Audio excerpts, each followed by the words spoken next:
Americans are addicted to credit cards, no question. Deciding whether or not to stop paying your credit cards is a significant financial decision that can have long-lasting consequences. It's important to carefully consider your options and understand the implications, and these include the impacts to your credit score, increased overall debt, nagging phone calls after being placed into collections, the legal consequences, and not to mention the added stress and anxiety. So, the answer to the question of should I, or better yet, should you stop paying your credit cards is, hi everyone, it's me, Kevin here. And did you know that the average credit card balance has just topped $6,000, which is a 10-year high, and credit card delinquencies are on the rise too? Plus, US credit card balances see their largest yearly leap on record. And essentially, what happens when you miss a credit card payment and it's, let's just say 30 days late? Well, after you've missed a credit card payment by 30 days, then you may end up with a late fee and a penalty of an increased interest rate that just digs you deeper into the debt hole. Also, your credit score could drop once a late payment shows up on your credit report. And the reason your credit score will drop is because your payment history is the top factor affecting your FICO score, making up, get this, 35% of it. So, by missing a payment by 30 days, it could cause a credit score to drop between 50 and 100 points instantly, which I've heard from some people who saw their credit scores drop by 70 points because of a single missed payment, just one. Now, I've included a link in the description down below for a free credit repair strategy. And as it stands today, as reported by the credit reporting agency TransUnion, the average credit card balance in the US has reached over $6,000, the highest in a decade.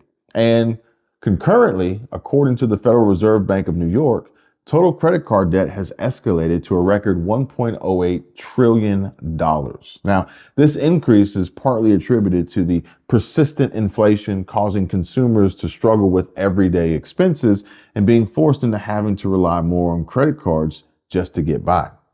Credit card delinquencies are on the rise, reflecting the financial strain on many households, and the average annual percentage rate, or APR, on credit cards has also surged to over 20%, largely due to the Federal Reserve's series of rate hikes, including 4 in 2023. The continuous monthly rise in the federal funds rate has directly affected variable credit card rates since March 16, 2022. And with such high APRs, if only minimum payments are made on the average balance, it could take over 17 years to clear the debt, incurring more than $9,000 in interest alone. Yet, despite the high costs, credit card usage remains high, with 20.5 million new accounts opened recently and the total number of cards nearing 538 million. So did you know that in Q3, US credit card balances reached a new high of $1.08 trillion, marking the largest year-over-year increase tracked by the Federal Reserve Bank of New York since 1999? And this rise represents a $154 billion leap from the previous year and a $48 billion increase from the prior quarter. Oh, and total household debt also grew to 17.29 trillion, which is up 1.3%. Only further adding to the increasing challenges that continue to hit consumers hard by way of high inflation and rising interest rates, pushing more households into an almost unimaginable and unmanageable and extremely stressful situation of struggling to manage their debt. Credit card delinquencies and serious delinquencies, which are those that are 90 days or more behind, have reached their highest levels since the end of 2011. And this trend is particularly tied to millennials and those with auto loans and student loans, or both. So Bankrate notes that economic inequality is growing, and subprime auto loan delinquencies are now worse than during the financial crisis, and for good reason too. But they attribute this mainly to soaring car prices and the increased use of credit cards for financing their day-to-day necessities. And despite the economy and labor markets reported relatively strong or relative strength, the New York Fed finds the rise in delinquencies surprising and unusual, suggesting potential causes like changes in lending standards, consumer overextension, or real financial stress. Meanwhile, as consumers face high prices and mortgage rates, mortgage originations have declined, reaching the lowest levels since 2014. And according to Fannie Mae, 85% of survey respondents consider it a bad time right now to buy a house, period. And consumer confidence in the larger economy is also fading, with 78% believing that the economy is on the wrong track, largely due to inflation. But the question still remains, and I'm seeing it being asked more and more frequently, and that is, should I stop paying my credit cards? Well, the answer to that question is entirely up to you. You have to decide based on your own personal financial situation, but let's just take a look at the possible negative consequences in doing so, or not for that matter. Number one, credit score impact. Stopping payments on your credit cards will negatively impact your credit score. A lower credit score can make it more difficult to obtain loans, rent an apartment, or even get certain jobs in the future.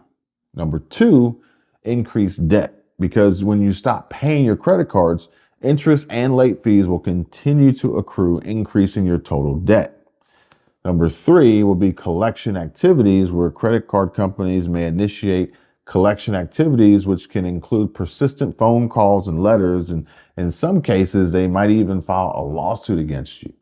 Number four includes the legal consequences, where if a lawsuit is filed and a judgment is entered against you, creditors might be able to garnish your wages or your bank accounts, depending on the state laws that you live in. Number five, stress and anxiety, as dealing with debt collectors and facing mounting debt can be a significant source of stress and anxiety. So for me, before deciding to stop paying my credit cards, I would consider the following alternatives, okay? Contacting my creditors, where I would reach out to my credit card companies to discuss my situation. And many creditors have hardship programs that may lower my interest rate, reduce my monthly payment, or even offer other forms of relief. Additionally, credit counseling would be on the top of my list, with considering starting conversations and developing a relationship by speaking with a reputable credit counseling agency. Now, they can provide advice on managing my debt, and they may help negotiate with my creditors on my behalf. Debt consolidation is a no-brainer, and if you have multiple credit cards, debt consolidation may be an option for you. Now, this involves taking out a new loan to pay off your credit cards, and ideally at a much lower interest rate.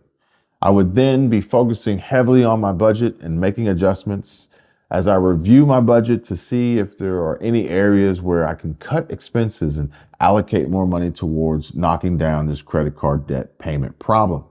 And most importantly, seeking legal advice, because if you're considering stopping payments, it's advisable to consult with a financial advisor or a lawyer, or both, who can provide guidance based on your own specific situation.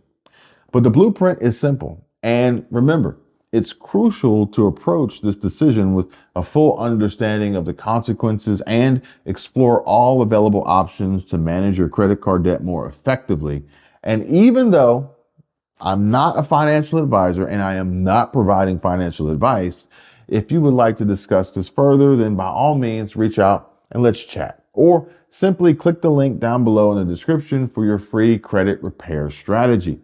And although the labor market is robust and wages have increased some, many consumers still feel that their purchasing power hasn't kept pace with rising prices. Now, this financial stress is reflected in the record high credit card balances and growing delinquencies. And to address this costly debt, experts suggest options like transferring balances to a 0% APR credit card, refinancing with a lower interest, personal loan possibly, or negotiating a lower APR with your existing credit card issuers.